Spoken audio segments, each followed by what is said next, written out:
Ready for the tube? All right. Say what up, Tube. What up, tube? What's going on, Tube? How y'all doing today? Ready? Alrighty. And last but certainly not least.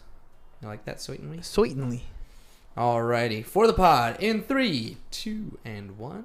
Welcome to another episode of Business Bros.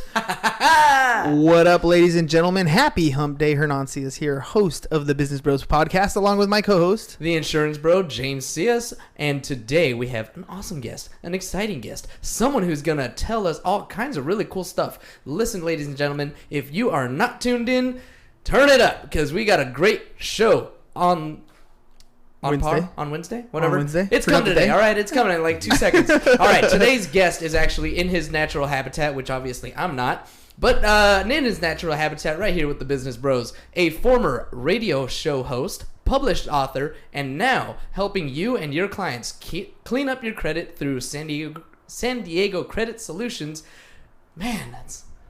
Mouthful today? What's mouthful up? Today. I don't know what's going on. Anyway...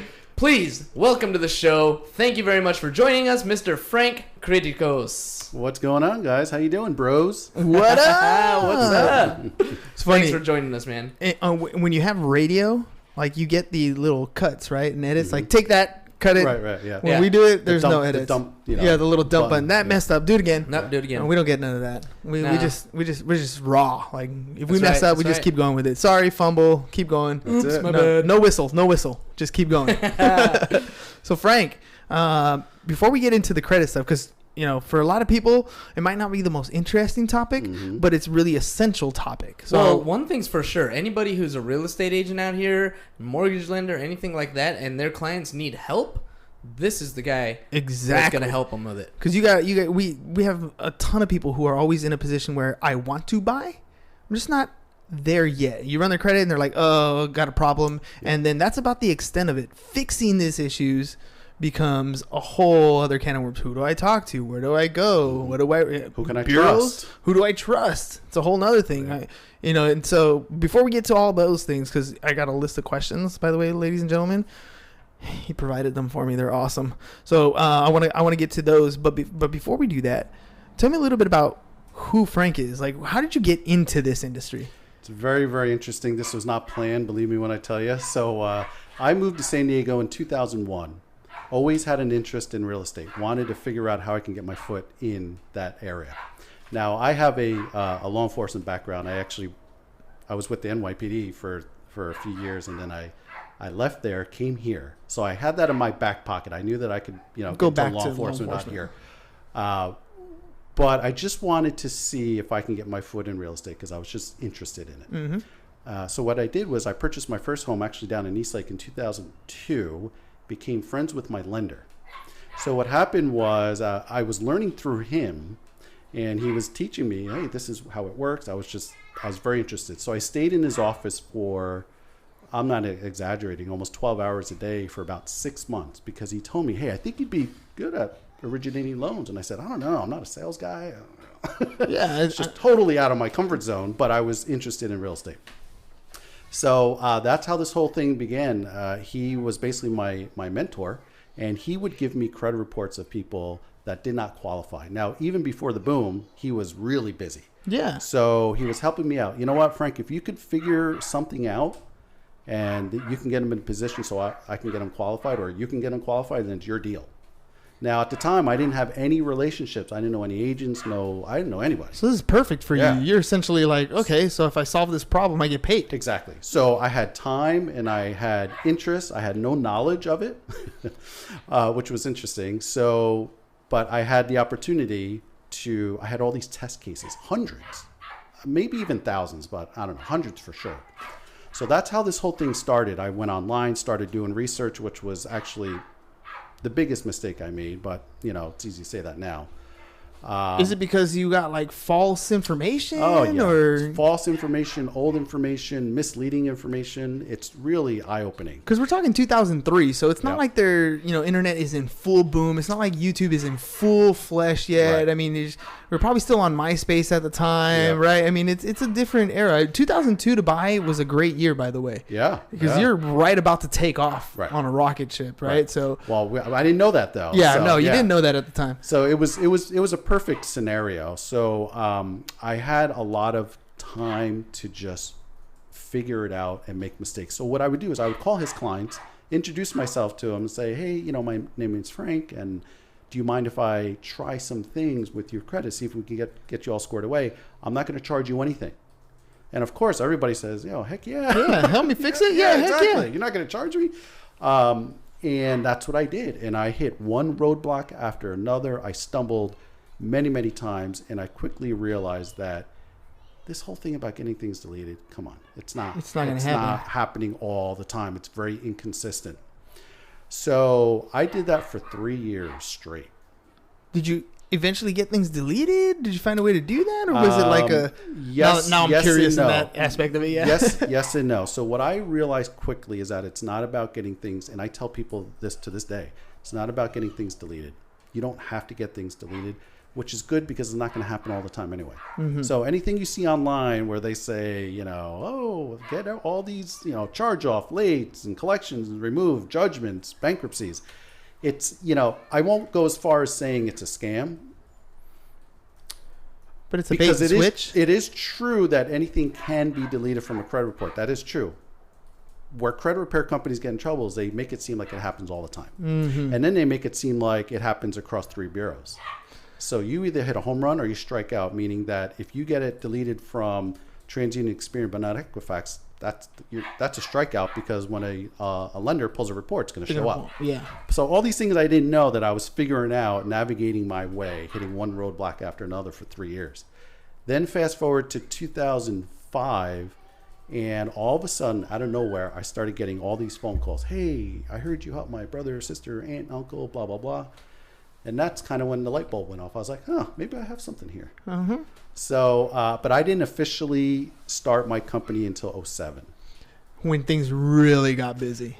Busy in both ways. You know, it was really busy, but then it was the beginning of a big apocalypse. Yeah. Which basically, you know, I mean, this is one of those things where people really look down on those types of recessions, those types of markets that we were in at the time. But in all reality, in those downturns, there's an opportunity. Like the fact that everyone had credit issues, like we still needed a place to live. We still needed to be able to buy something. We still needed to sell. We still needed to, you know, file for bankruptcy, whatever it was. Like all those things were still happening, but we had to fix it. You happened to spend the last 3 years prior to that getting ready to take on the wave. Without knowing it. Without knowing. You know, I would love to say it was all planned, but it was not planned whatsoever. I was just shooting from the hip, and I was determined to learn the industry because I had an interest in it. Mm-hmm. Now I still have an interest in law enforcement, but I knew I had that in my back pocket. I knew with my resume, you know, coming from the NYPD, I knew that I can go anywhere pretty much. So I had that in the kitty, you know, which was good. But this is really and I was challenged by it, you know, because I kept on hitting all these roadblocks. Because you were kind of developing your own way, essentially, right? Like you Yeah. didn't know what you didn't know Exactly. until you just went for it. Exactly. Yep. So it was some ride, and then, you know, so I was doing loans at that time. Everything's good, everything's great, and I still remember. This is kind of funny, but I still remember the bank and where I was when I read a guideline in which this one particular bank stopped offering a certain product. I was like, oh, that's interesting. And then 2 weeks later, it was another bank, and then that was the beginning of the end. Mm-hmm. So it kind of worked out well for me, but my point is that it just took a long time to figure out all the algorithms. So the real trick, people always ask me, what's the trick? The secret? What's the secret? Yeah, do it for 3 years. There's your secret. You know, it's not about getting things deleted. It's about understanding the algorithms of FICO. And that's not something that you could just go and pull up on the internet. I mean, it's very scientific, very in-depth. There's only a handful of people in the world that know the actual formulas. I'm not one of them. But I've learned it by trial and error. So I already know what's going to happen, which is fun. But, you know, we still have to go through the process.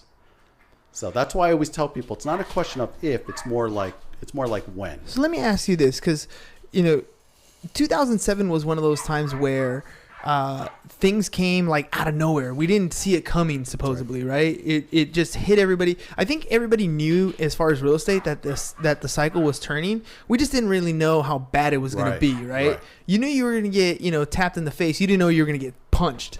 So that's what made it a little bit different. We're coming up on a market cycle, just statistically speaking, over years. Like, are you seeing any parallels between 2005, 2006, 2007 that might give a little hint as to things? Like, you saw products start to disappear. You starting to see products maybe change, shift, disappear right now? The difference is that I'm not in the loan business anymore. So I had to let my license expire. It started to become a conflict of interest because I get so much of our business from lenders. So it was, you're going to steal the deal. Yeah, exactly. So, and which is fine. I mean, I enjoy what I do. But so I'm not in it as much as the everyday lender, but I still have a good idea of just based on patterns and trends. I don't know. I can't say that I see anything that's happening now. The only thing that gets me nervous is that when I'm working on a file and I know this person wants to purchase a house and things are really tight financially to where they can probably qualify, but all it takes is a small hiccup. All it takes is a couple of checks not coming in and you're in default. Yeah. So, but I don't know if that's just a societal issue, Does everybody live in large paycheck away from financial disaster? I remember when I first moved here, I was driving up the 5 and I'm thinking, my goodness, how does everybody get all this money? Because at least coming from New York, that, Manhattan, everybody drives into Manhattan, everybody leaves. But out here, it's all spread out. And I said, downtown San Diego's not that big. Yeah. And I was just very, very curious. You go to Fashion Valley Mall and I remember thinking, wow, it's a Tuesday afternoon and it's packed. What do these people do? What do these people do? So that was my introduction to living in Southern California, maxed out. It's funny because I always have that kind of mentality of people in New York. I'm like, I always think that cost of living is much more expensive, and that world is much, there's certain places in the country, New York, San Francisco, LA, that have that high income level, and so I wonder that a lot too. I'm like, what do you guys do for a living? Yeah. Right? Oh yeah. We have to get to some questions. All right, so being in the credit industry, you talk to a lot of different people. So you get a bunch of questions repetitively, right? I mean, it's kind of like a podcast. We have that segment that we call Ask the Bros. And the question we always tell people is that you might not want to ask is, how'd you start the podcast? Because everybody wants to know that question. Right. Now, you took a smarter approach and you actually wrote these questions down. These are common questions, right? FAQs, essentially. So these are things that people ask you on a regular basis. Right. So I'm going to ask you some of your own questions. Sure. So we can see, get some cool answers. So one that's near and dear to my heart is actually your number one question. Why is credit not taught in our school system? Interesting, isn't it? Yeah, especially because I do teach it. So it's part of my curriculum, but it's very recent. It's more like, why isn't it taught at all to anybody? Yes. And, I mean, you could speculate on a whole lot of reasons why. But in my opinion, the bottom line is this. If everybody's walking around with 740 plus scores and paying 0% on their cars and almost nothing on their mortgages and almost 0% on their credit cards for 18 months, the banks really don't make money. So you could draw your own conclusion. I think it's pretty obvious. Yeah. But it's a very in-depth set of algorithms and formulas that are designed to benefit the banks in a very easy way. Yeah, I 100 follow the money trail. Exactly. Right? That's where people are getting. And we could probably lead into one of the questions that number 20, the sweet spot. And this kind of goes based on what I just said, meaning the sweet spot between a 580 and 640 score, the sweet spot for the banks. So the reason why I wrote down this question is because what people don't realize, even if you have great credit, a lot of people are like, oh yeah, I got 750 scores. I mean, that's great, but they don't realize that if you just make one little slip, let's say you go on vacation, you forget to make your credit card minimum payment of $10 and you get a 30-day late, 100 points right off the top. 100 points off the top. Jeez. So my point is that it's not difficult to get into that sweet spot, and that sweet spot's where the money. That's where the money's made. For the bank. Yeah. So if you have, let's say, I don't know, a 610 score, you can go get a car. Yeah. But you're going to pay for it. You're going to pay 18%. I've seen as high as 24%. Jeez, for the car, man. You know, and it's over one little slip up over a non-financial issue, meaning that anybody can make a minimum payment of $10.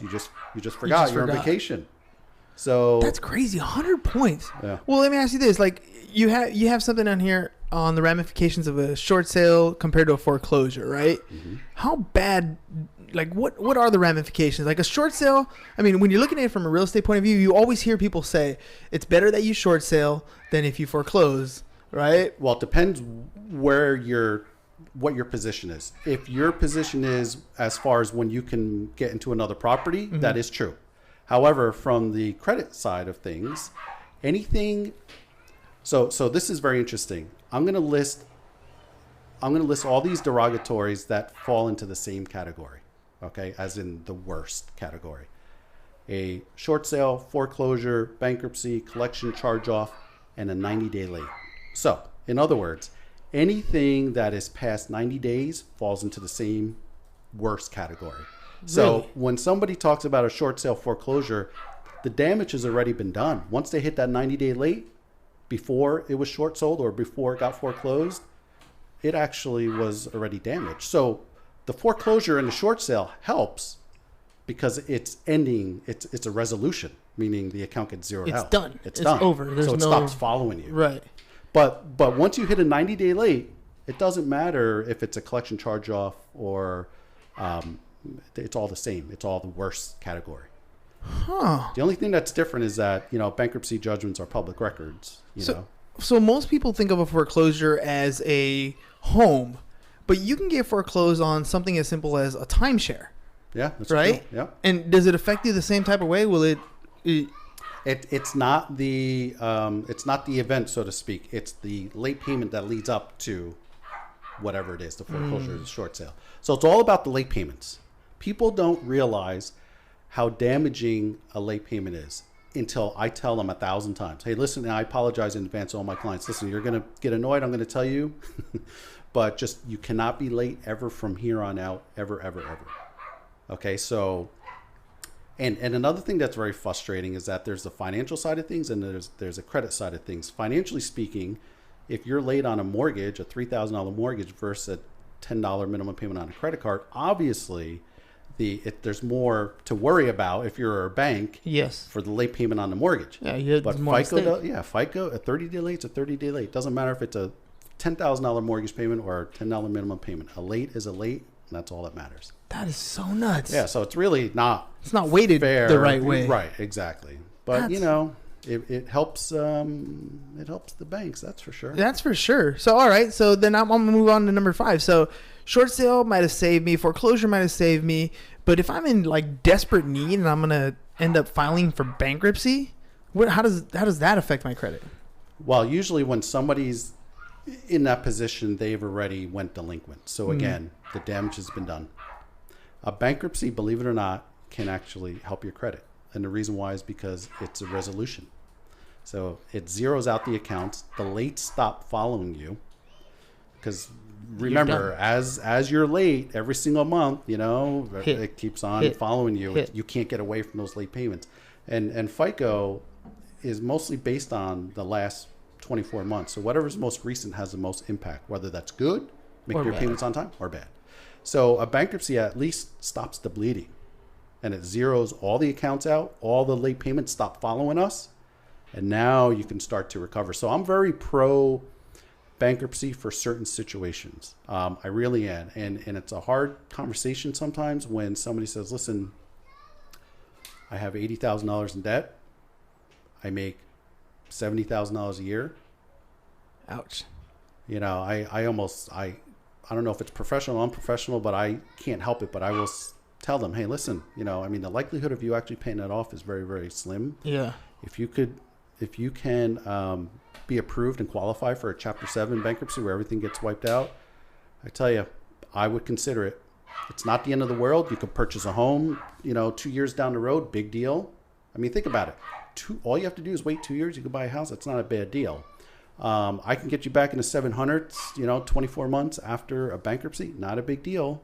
The only time it's a serious issue is if you have certain licenses. Your series license could be an issue. Yeah. Because you can't be a fiduciary if you're not financially responsible. Right. And you can still do it. It's just you're going to have to disclose it. Also, any top secret clearances within the military, you're going to have to notify them because you get a background check, I think, every 5 or 10 years. I get those phone calls all the time. People are in a panic. I have a secret clearance or security clearance. My background investigation's coming up. If I lose my clearance, I lose my job. Yeah, that's a big one. Well, talking about people acquiring that kind of debt, fixing their credit for 2 years down the road, whatever, I can't help but wonder, some people getting these massive debts because of something that was unforeseeable, right? Like they have medical or some sort of thing like that. But I wonder, in your experience, how many people are you seeing that it's just they never knew it better, or they had bad money habits, and to wipe the slate clean and then put them in a position where they have a good credit score again, isn't that partially like sitting down and getting into the nitty gritty of their own personal finance and saying, okay, let's put a plan, let's stick to the plan, and let's get to that point? Sure, of course. I mean, I will tell you this. I learned many years ago never to judge. I hate to say it, but I think a lot of people just assume the lower social, economically, type of person, whatever, is the one that has bad credit, and the person that makes a lot of money has good credit. That's not true. That's not true. Yeah, that's not true. I have clients that everybody has heard of, clients that make millions and millions of dollars per year. Same situation. Somebody loses in 2008. Somebody loses $200,000 house. You just add another zero. It's all relative. That's funny you say that. It really is. That's my favorite thing about what I do is that I don't really have a demographic. I get phone calls from the struggling mom, single mom. That's literally, food, rent. Everybody says that, but literally it is food and rent and clothes for the kids. And then on the other extreme, I have people that, you've heard of that make, these ball players and all that stuff. They make plenty of money. So, and everybody in between. Yeah. So, I've had a similar experience. So, I have a background in taxes. When I started doing taxes, it was really eye-opening to sit down with somebody and, see how much they're earning per year. Mm-hmm. But then sitting down and talking to them, realizing that there's people who make, $30,000 a year living paycheck to paycheck, and people making $250,000 a year living paycheck to paycheck. It's just their life looks different, but they're just as broke at the end of the month. Yeah, I mean, it's the American way, I guess. It is. But that's good. I mean, it's not. You're not, just because you don't make a lot of money doesn't make you any smarter or any less in credit. I love that. Yep. But can an attorney get better results? I teach a lot of attorneys how this stuff works. So I'll just say that. I will say that attorneys will usually get involved when somebody has served a summons. Mm-hmm. Okay, so I don't pay my Bank of America credit card. They sue me. They serve you a summons. It's not a fun experience because it's court paperwork. I will tell you that attorneys, let me say it this way. Bank of America doesn't get intimidated by Joe, the attorney in San Diego. Bank of America has their own groups of attorneys. Okay, so I think a lot of people assume it's more of the intimidation factor, and it's not. It's all about the money.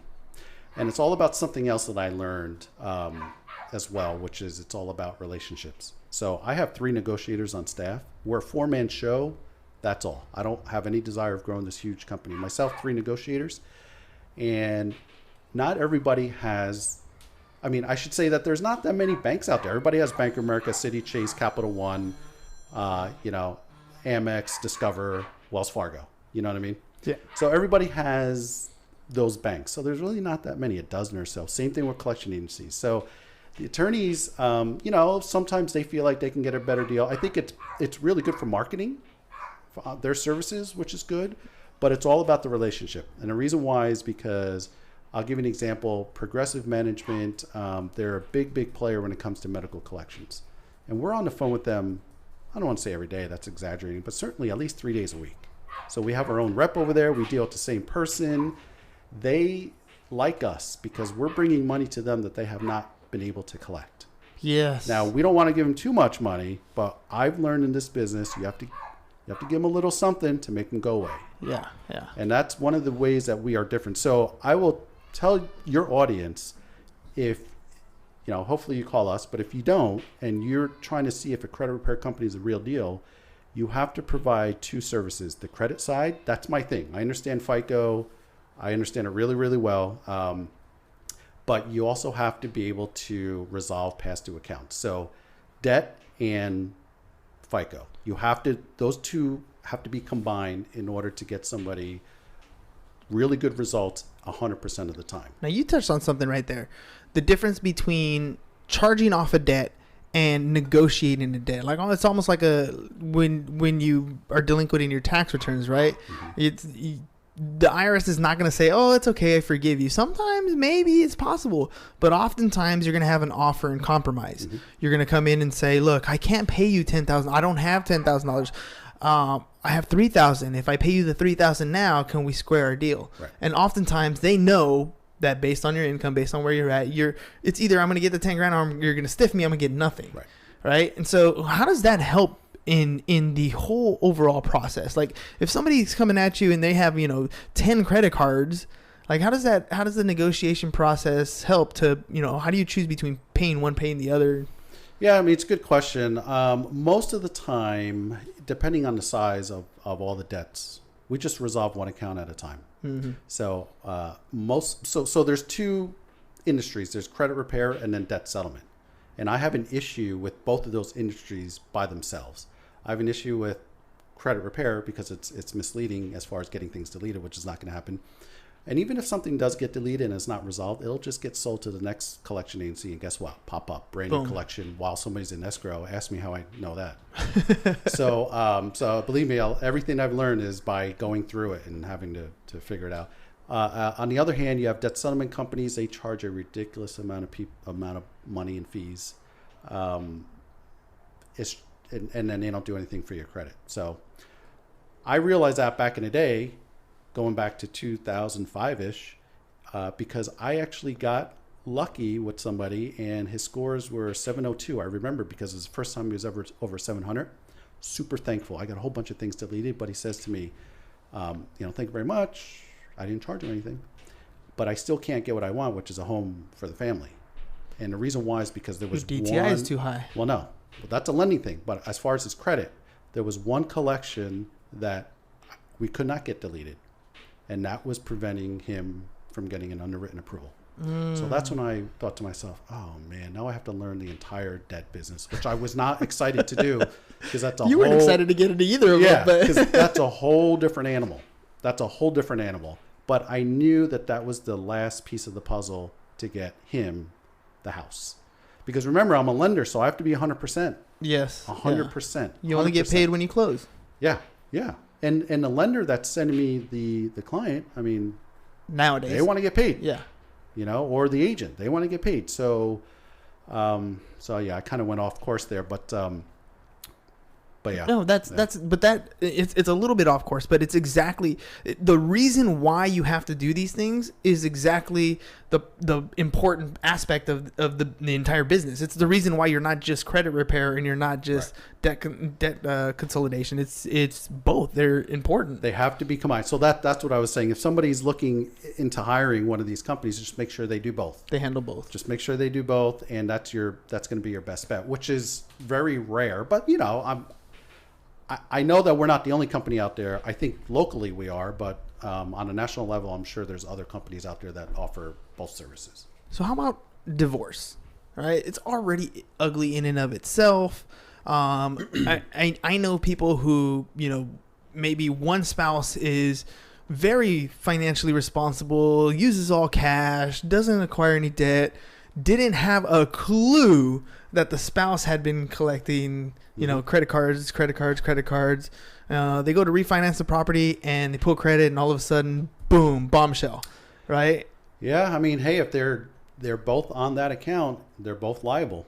So even in California, like if she pulled all like if one of the spouses pulls all the cards. Doesn't matter if they are joint. They are jointly responsible for that account, regardless of who spends it. That's why I don't suggest doing that. No, I never do. But let me tell you the biggest issue that I have with the system as far as individuals getting divorced. And of course, going back to 2008, this is very common. So let's say husband and wife own a property. They're going through a divorce, and let's just say the husband says, all right, you can have the property.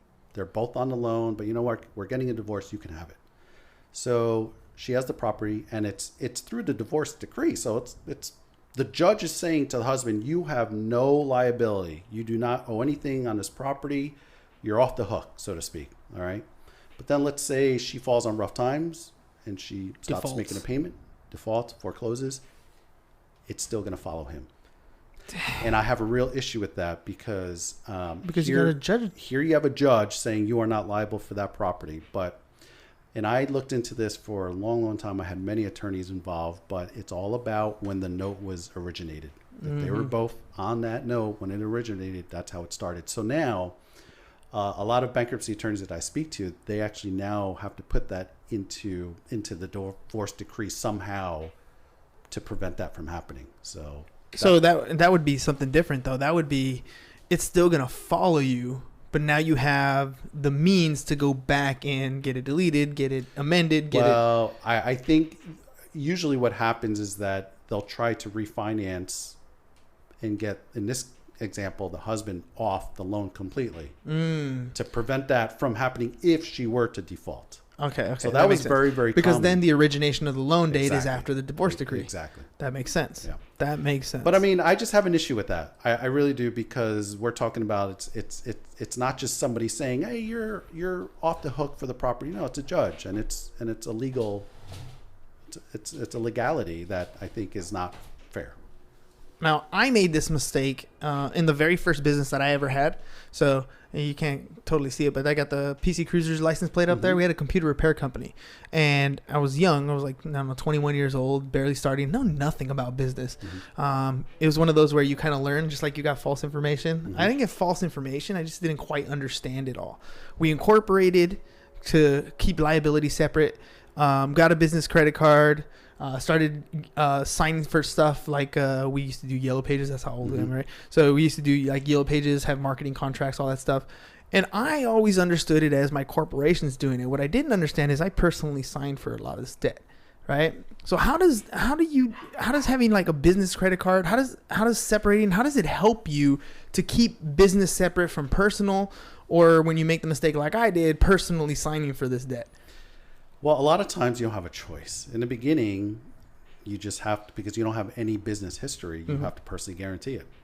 Tough. You know, it's just the way it is. Then you build a relationship with the creditor, and then once your company ages, I think the unwritten rule in banking is 2 years. Once it's 2 years old, then you can start getting credit. But now we're talking business credit, which is, the same but different. It's like residential and commercial real estate. It's the same but different. But a nice little trick is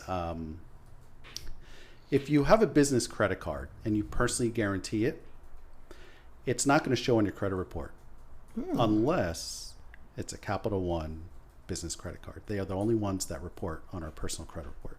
So let's say Amex, because that's a popular one for business owners. You could have a $100,000 Amex bill and you're personally guaranteeing it, and it's just under your name and also the company name. And it could even be a sole prop. It doesn't have to be an LLC or an S corp or a corporation. It won't show on your credit report. So that's kind of a nice way to I hate to say it, but to hide money a little bit. Or mistakes. Yeah, exactly. So now if you default on it, then it probably eventually will show up on your personal credit. But as long as everything is good to go, then you're fine. That's interesting. But like I said, Capital One is the only business credit card that does report to our personal credit. And here's something else that's very, very frustrating from my perspective that ties right into this.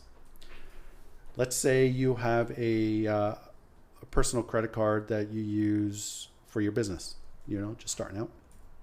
Let's say you max it out, $10,000 every month, all business expenses, and then you pay it off in full every single month.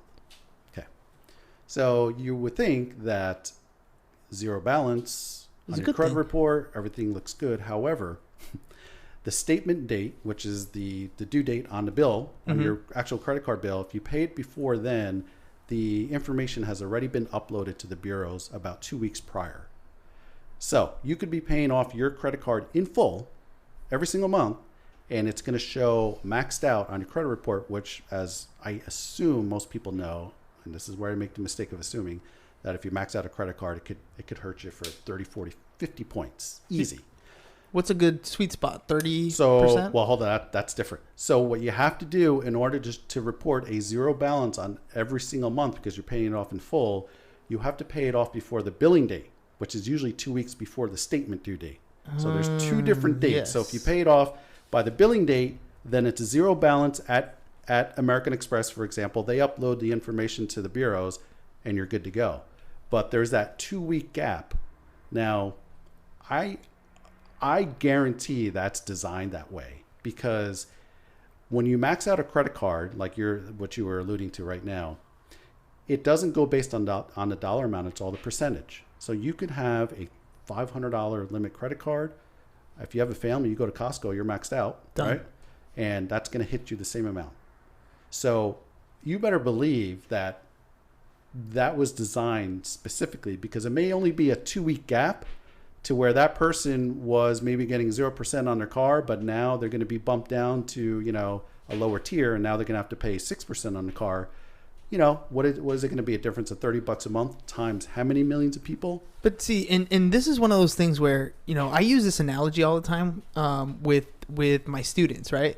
I'm like, look, the first time you played Monopoly, for example, you probably sucked at it because you didn't know the rules. Mm-hmm. Once you learned the rules, the second time you played, you had a chance of winning. This is one of those things, like I'm learning this right now for the first time. I get excited when I learn stuff, sorry. Mm-hmm. But I'm getting excited because this is a rule that is designed against you. Kind of like compound interest with credit cards is working against you.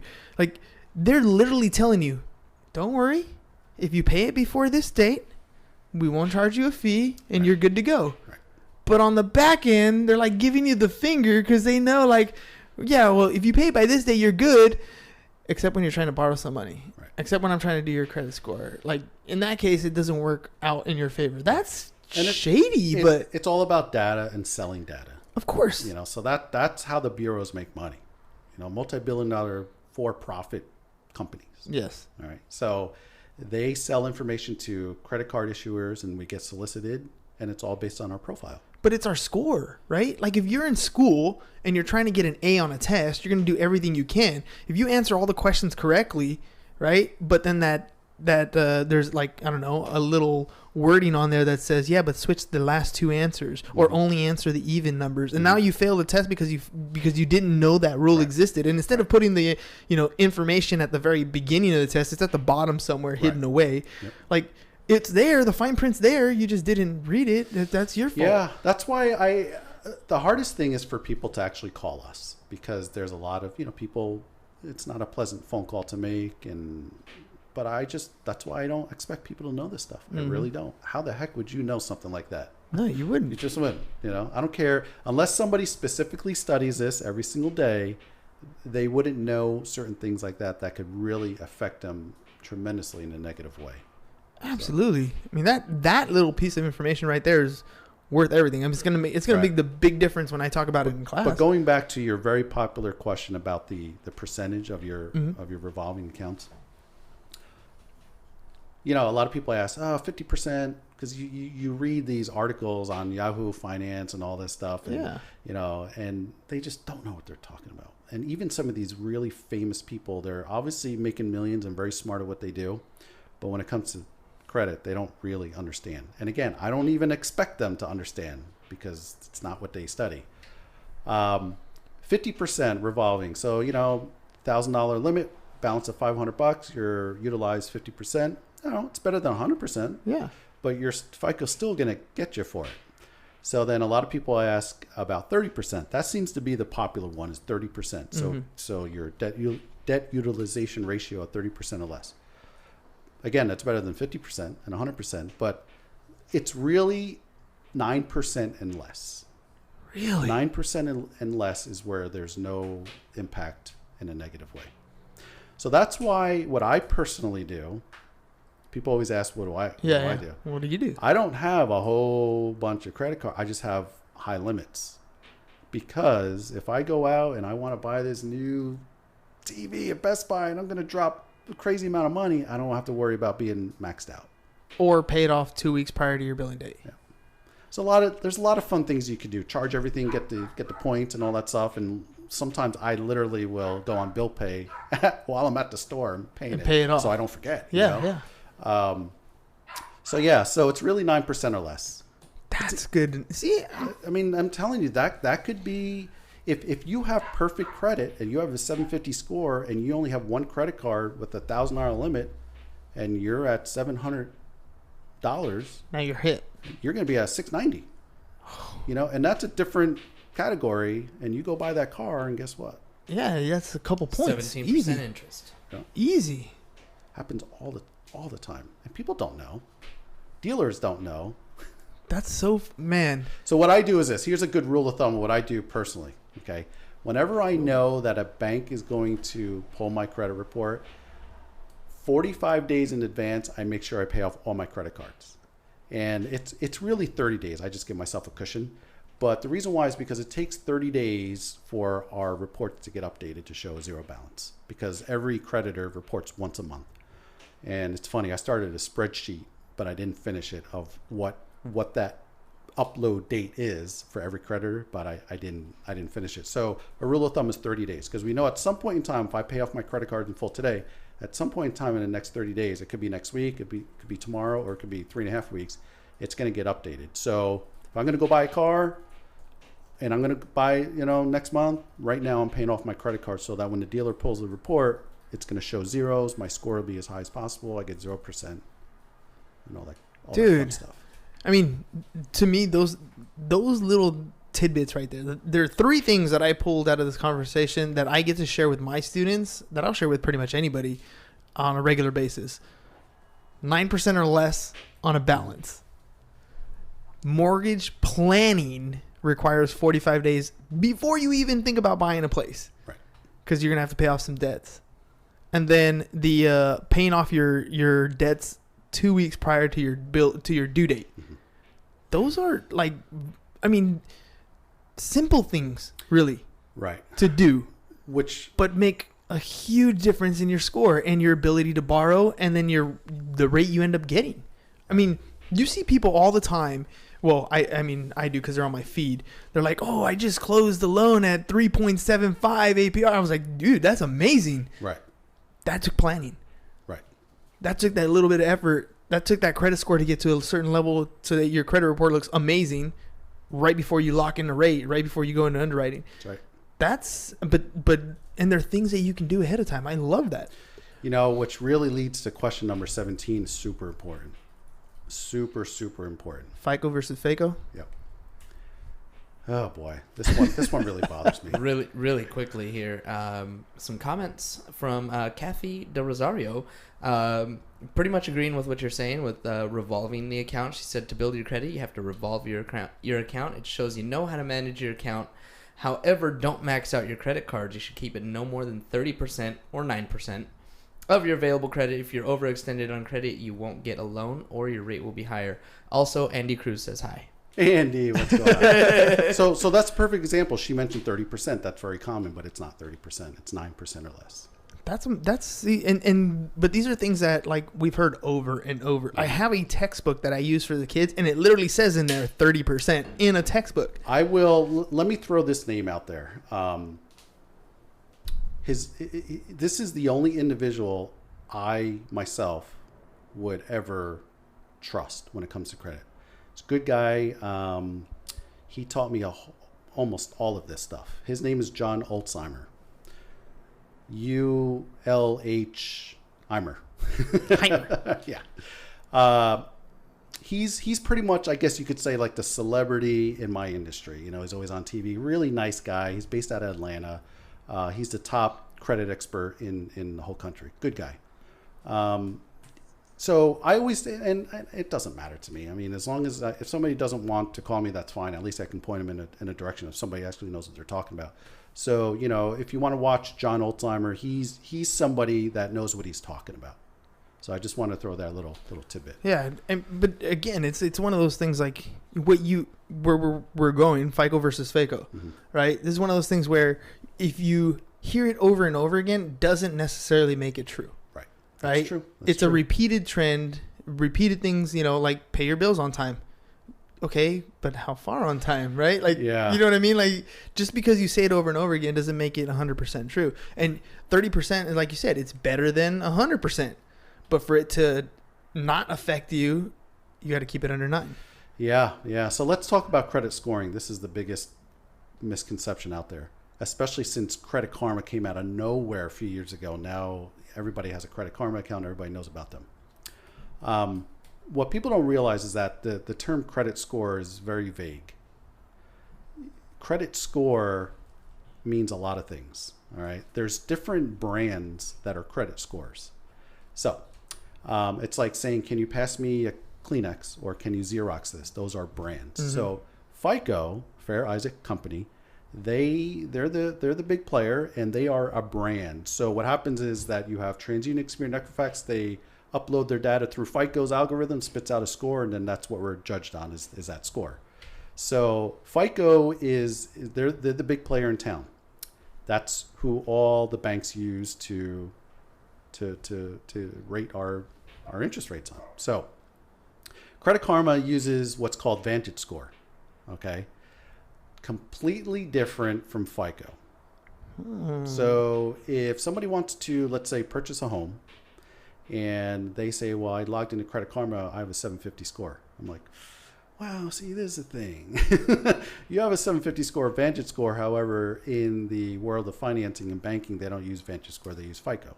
So it's going to be different. So let me tell you my love-hate relationship with Credit Karma. I love the fact that it's free. Okay, can't complain with that. I love the fact that they send us email alerts. I think that's extremely valuable. I have an account with them personally just for that reason. Just ignore the score itself. So I use LifeLock. You know, I have my issues with LifeLock, but it's fine. It's fine. Whatever, you know. For the same reason, just the credit monitoring. Yeah. So I have Credit Karma. I also just have Experian.com. So now that we know how different that is, now let's talk about FICO. All right. Within FICO, if you go to Experian.com, there's now a lot of websites that offer an actual FICO score. And this is kind of funny and sad at the same time, but I remember where I was when I saw an Experian commercial that was specific to saying FICO score. They went from saying credit score to FICO score.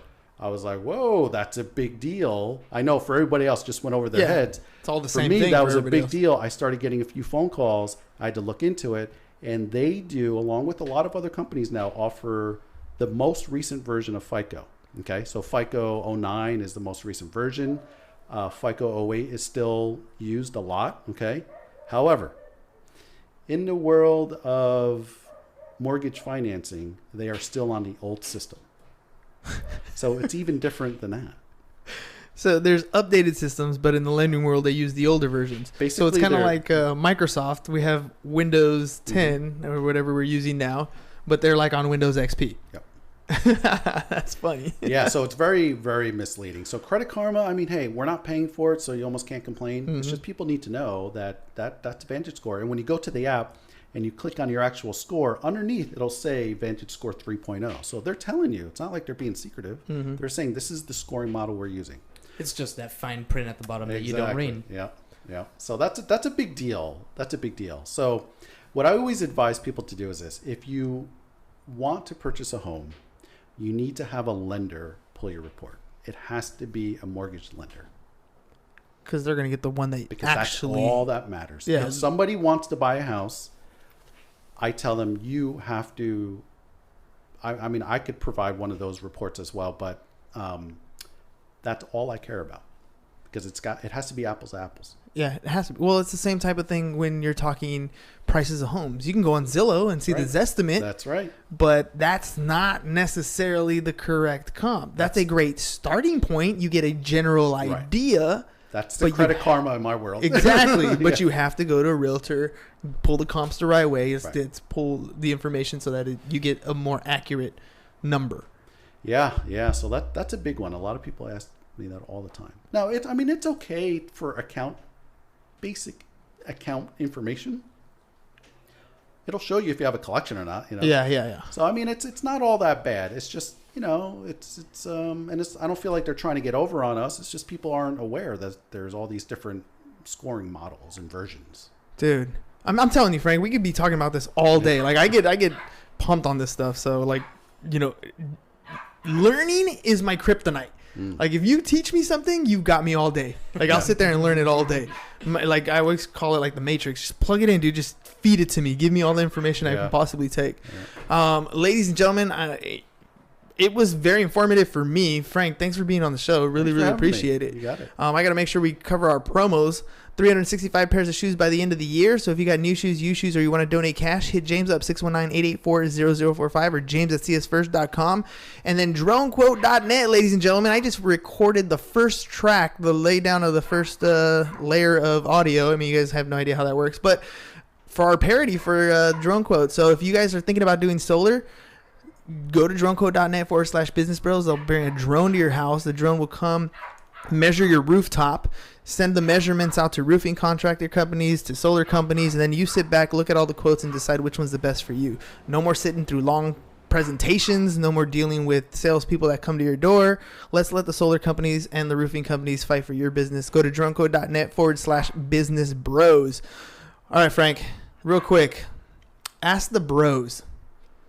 What questions do you have you gave us so much information. I don't even know if I'm gonna kind of be embarrassed if I want to answer a question. I gotta bring you some value somehow, some way.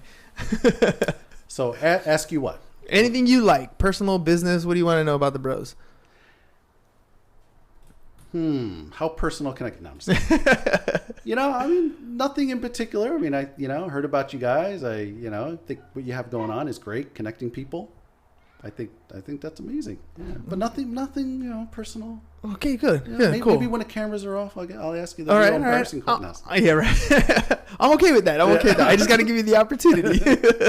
No, man. Hey, again, thank you for being on the show. Actually, I do have a question. Oh, yeah? What's going on with the hairstyles here? Oh, that's so funny. He got the good genes. Who uses product and who doesn't? I guess my product is Dollar Shave Club. There you go. So he got the good genes. I got the ones that run away from back there. It's all right. You got the taller jeans. I did. There you go. So I grew a little bit bigger. He kept the hair. I don't know. That's funny. It's the way it works for us. That's an excellent question, by the way. I love that one. That was good. All right, ladies and gents. Thanks for tuning in. Hopefully you guys learned something. That's all we got for you guys today. Peace. Bye-bye. And we're out. Stay positive. Bye, Facebook. Dude. Cool, man. A lot of information. You know what's funny is